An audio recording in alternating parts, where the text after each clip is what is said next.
So, as I have announced here on my channel, the Elsword official Discord server hosts a burning question event, specially made for those who were coming back to the game during the summer update and needed more guidance regarding the game-related information. Turns out that Ajudar, Level Alone, and I will be answering your questions to help you with your Elsword journey, okay?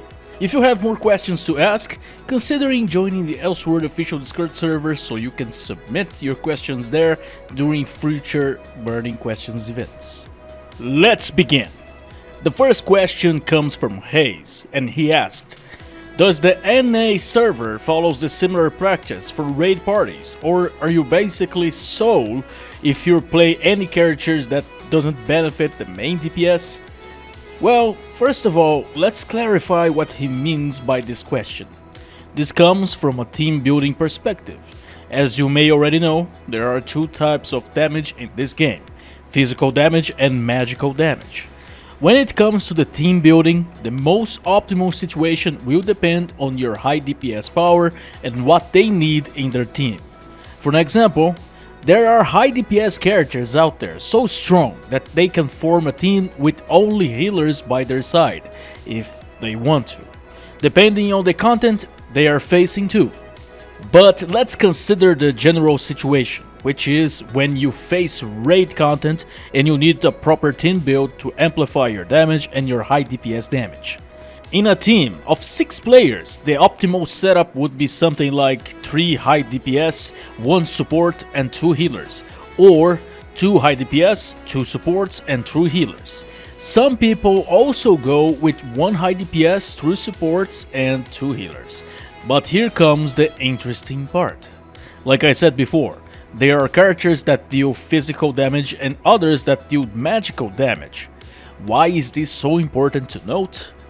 Because the optimal setup would be to combine the magical high DPS with the magical support to increase the high DPS power, considering that some support characters only buff their own damage type. So mixing a physical high DPS with a magical support in the same team would not be a good choice, decreasing the damage and the team efficiency.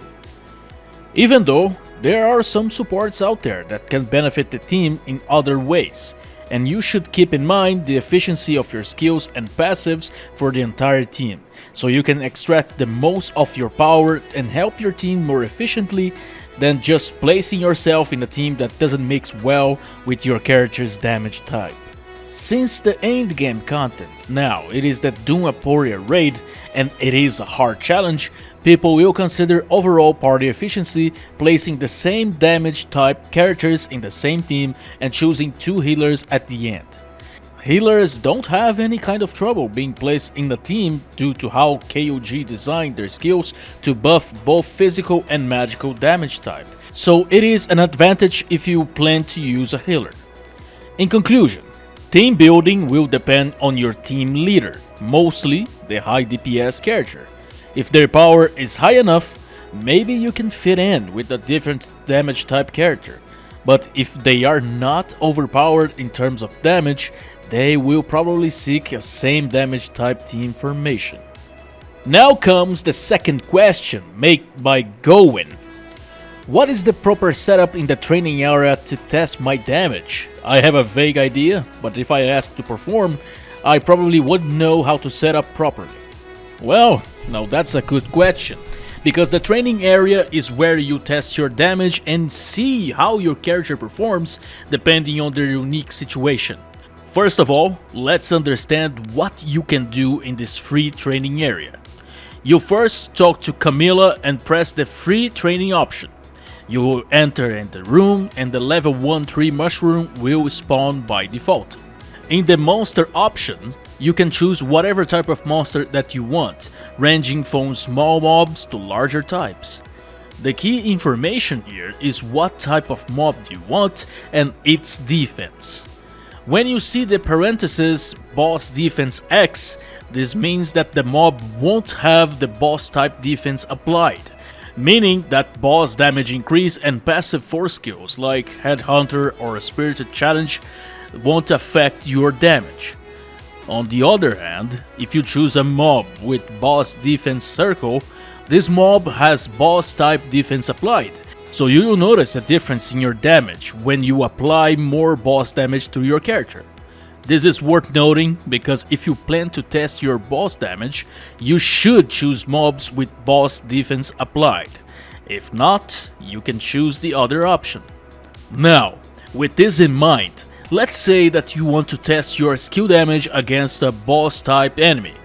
You come here and select the boss defense circle. It is pretty simple. There are two types of setups to test your skill damage: the basic skill damage and the full power skill damage. For basic skill damage, you should just use your skill with basically nothing more than the skill itself. This is good to test your plain damage your skill can do. Depending on the enemy sizes, if they are taller or larger, the basic skill damage test is good enough.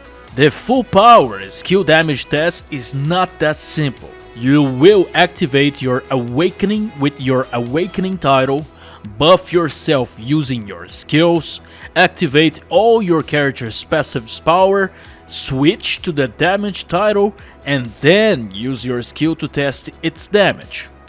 In what situation would you do this? Well, if you want to know exactly how much damage you can do at your best condition, which may show minor or even major difference in your skill power. This is good if you want to test the differences between your major skills depending on this specific full power state. Some skills benefit more in your full power state when you consider the damage compared to the basic skill damage situation. So let's say that someone comes to you and wants to see your boss damage in your full power state. You enter the free training, select the taller or larger boss defense circle, and test your damage just like I explained before. You should awaken with your awakening title, buff yourself using skill buffs and activate passives, switch to your damage title and cast your skill. You can see the damage and evaluate how much you are doing against bosses in your best condition. Remember, the free training area is the best way to test your damage, so make good use of this feature, guys. And for our next question, made by Micaiah A4. Do the ignore death traits or skill that ignore deaths stack with the ignore death stats? For an example, the Combat Crusader Pen of Colored Bow. Well, that's a good question, because many people who just came through information may think that ignoring defense is always the best option, which is not true. Because defense ignore is not absolute. Let me explain.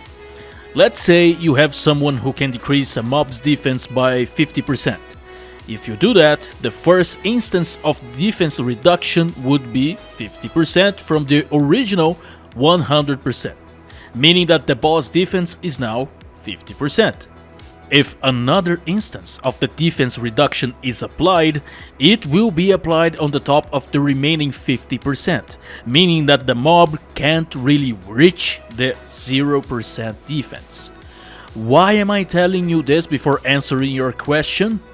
Because any instance of ignoring defense will count the defense percentages after all those deductions, meaning that defense ignore can be so low that it doesn't even matter if you are ignoring 40% or even 70%. Healers, supports, and titles can lower mob defense enough for you to deal a good damage, so as a DPS, you should always prioritize skill damage amplification traits over defense ignore percentages. But I know that you are not asking about general ignore defense skills, but especially the Combat Crusader Pen of Colored Bow. In this case, the skill offers 100 defense ignore when casting the magical blast that comes after the shout, which means that no matter what instance of the damage you are dealing, it will always ignore the mob's defense, at least when you are using the normal version. As for the mod version of the skill, it will ignore 80% of defense, and it is a better option to consider compared to the normal version because of its consistency. You don't need to rely on debuff the enemy to cast a defense ignore blast damage, especially knowing that some enemies have higher resistance to debuffs, making the mod version of Pain of Colored Bold a better option in any situation. The next question comes from Maricia Lithia. Wow, fancy name, huh? If you are a beginner to this game, what are some abbreviations you would commonly hear a lot that are used that you must know, and what they mean? Well, this is a great question because you notice that people talk a lot about useful things in this game, especially when it comes to items or equipment. You need to stay informed to properly understand what people are saying. I think the most important thing for beginners is knowing the job path abbreviations, like FB, which stands for Furious Blade, RH for Rage Hearts, and the list goes on. I will leave a link in the description to help you understand the job path abbreviations a little bit better.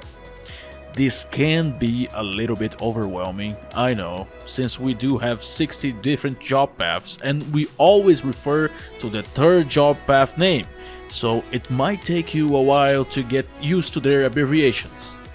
The raid weapons also have abbreviated name, like FOG, VOS, SOA, and UDW, which they stand for Flames of Judgment, Vestige of Soul, Submergency of Abyss, and Undead Dragon's Will.